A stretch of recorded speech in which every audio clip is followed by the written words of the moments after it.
ሰላም ሰላም ውድ የሀገሬ ልጆች እንዴት አመሻችሁ? ደህና አመሻችሁ? እግዚአብሔር ይመስገን እኔ በጣም ደህና ነኝ። እናንተም ደህና እንደሆናችሁ ሙሉ ተስፋ አለኝ እላችኋለሁ። ፈጣሪ ሀገራችንን ሰላም ያደርግልን።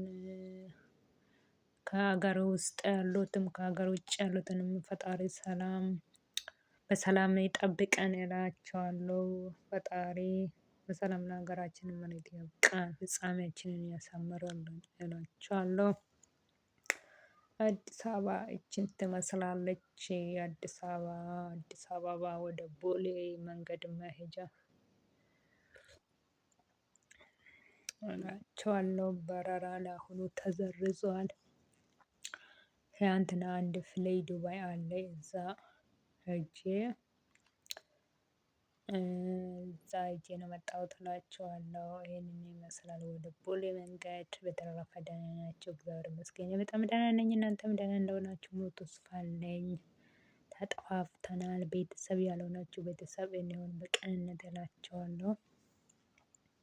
ከቤት ስወጣ ምግብ አልተመቸኝም። ምግብ አልፈጭ ብሎኝም ነው መሰለኝ። ከትላንትና ጀምሮ እስካሁን ምግብ እበላለሁ ግን ምንም ነገር አይፈጭም። ይኸው ዳቦ የቀመስኩት ቀን ዳቦ የቀመስኩት አሁን ምንም ነገር አልበላም ብዬ ሻይ አፍልቼ ሻይ እየጠጣሁ ነው እላቸዋለሁ። በስመ ስላሴ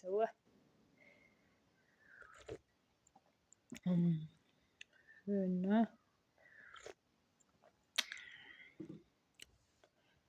ይሄን ይመስላል መንገዱ የአዲስ አበባ ወደ ቦሌ መሄጃ አካባቢ ስሜነሽ ኪዳነ ምህረት ፊት ለፊት አድርጌ ነበረ እየታየ ነው እዚህ ውስጥ እላቸዋለሁ።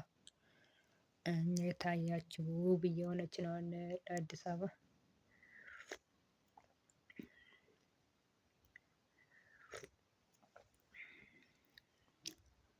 እና እንዴት ናችሁ ታዲያ ረመዳኑ ምን ይመስላል? እንዴት ይዟችኋል?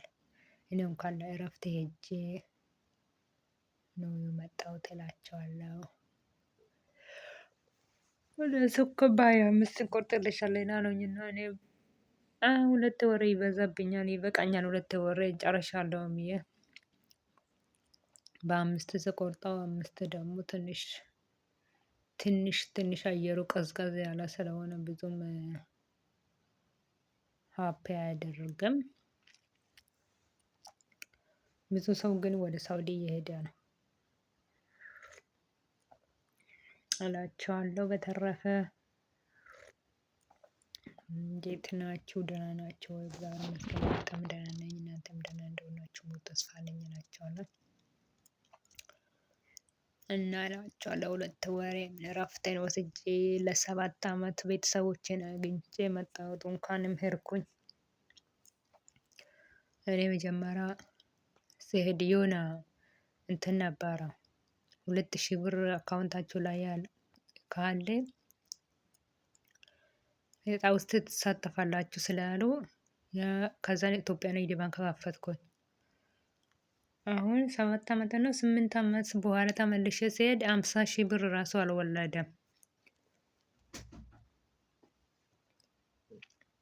ከዛም በኋላ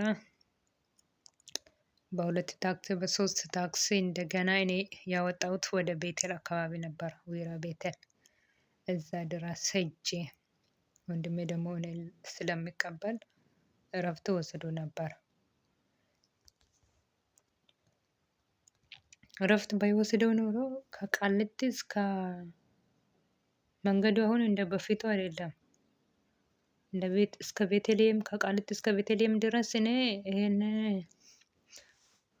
ሄጄ ተሳፍሬ እመጣለሁ ብዬ አላስብም። 5 ታክሲ ነው 3 ታክሲ ይዘን እዛ አስተካክለን መጣን እላቸዋለሁ። እና ወጣ ያለች ከተማ ላይ ትንሽዬ መሬት እና ትንሽዬ 3 ክፍል ያላትን ቤት ገዛሁት እግዚአብሔር ይመስገን።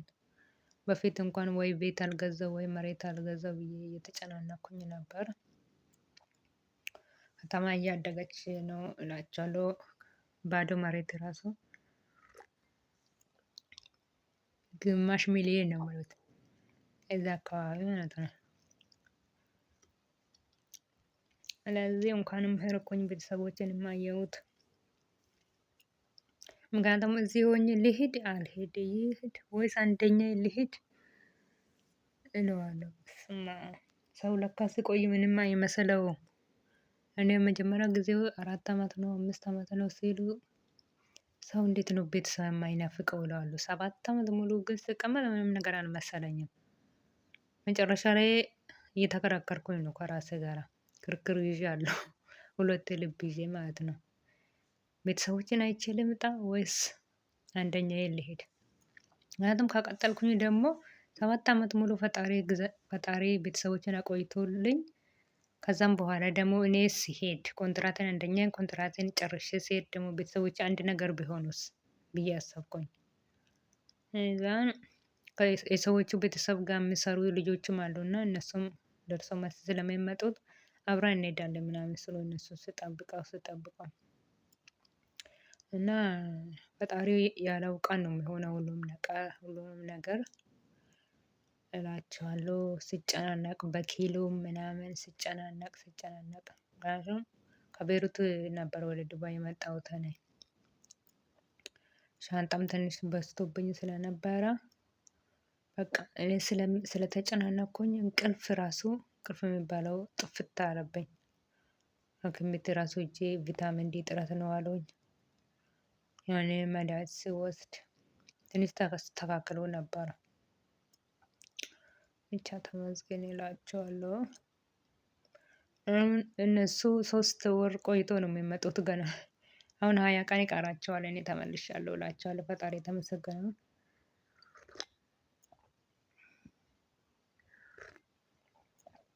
አቤት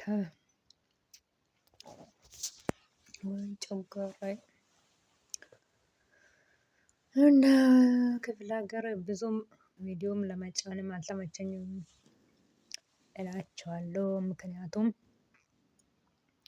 ይሄ ቻርጅም ብዙም አያቆይም ይሄ ስልክ ሁለተኛ ስልክ ያኛው ስልኬ ደግሞ እሱ ላይ ይሄኛውን ዩቲዩብ ወደዛ መገልበጥ ብዙም እንትን አላልኩኝም እና ለዛ ወደዛኛው አልገለበጥኩም ግን አላነሳም እግዚአብሔር ይመስገን። ምክንያቱም እስከ 6 ወር ስቆይ ነው መሰለኝ እስከ 6 ወር ፖስት ሳናደርግ ስንቆይ ነው መሰለኝ የሚያነሳው።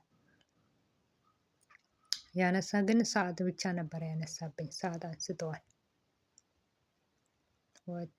ቻውሮ እንኳን ቢያነሳ ምን ያህል እንደምናደድ ስንት አመት ሙሉ ለፍቼ ነበር።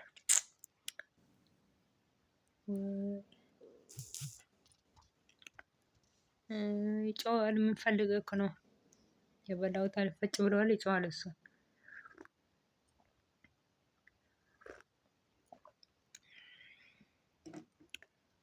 እና ይሄን ይመስላል ወደ ቦሌ መንገድ እንዴት አያችሁ?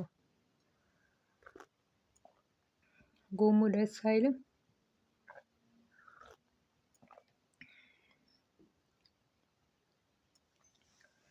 አምላክ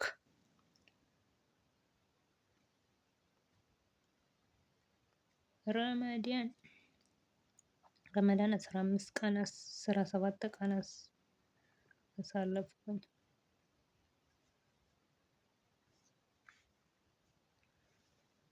እቅት ሊያመኝ ነው እንደ ፈጣሪ ሆይ አደራህን።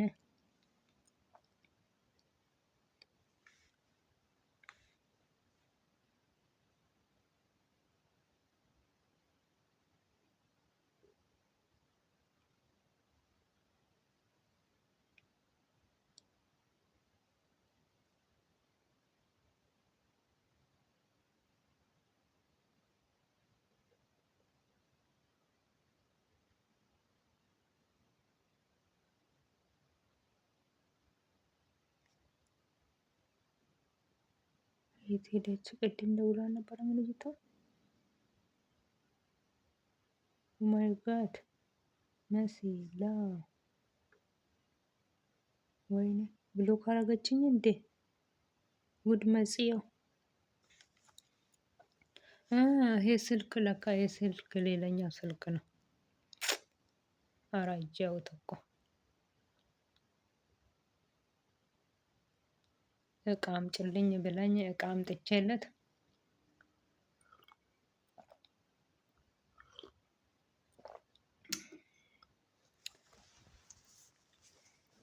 እኔ አላወቅኩትም። እሷ ስትደውል አላየሁትም። እና ሌላ ነገር እንዳይመስላት ብዬ ነው። አምላኬ ስራ 2 ሰዓት ስራ 1 ሰዓት ከሩብ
ባስ እዚህ የትምህርት ቤት ባስ ነበር እኛ ጋር።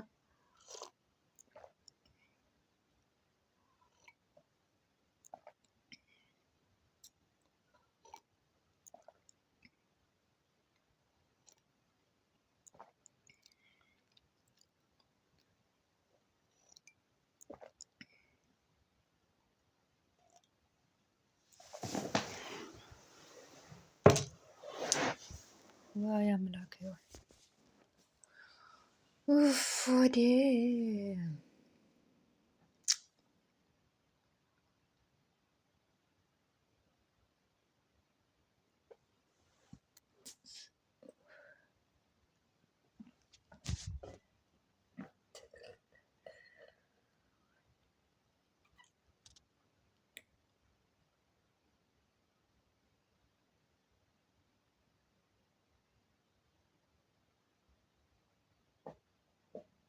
በለው። በስመ ስላሴ በህይወቴ ወዲህ እንደዚህ ሆኖ አያውቅም።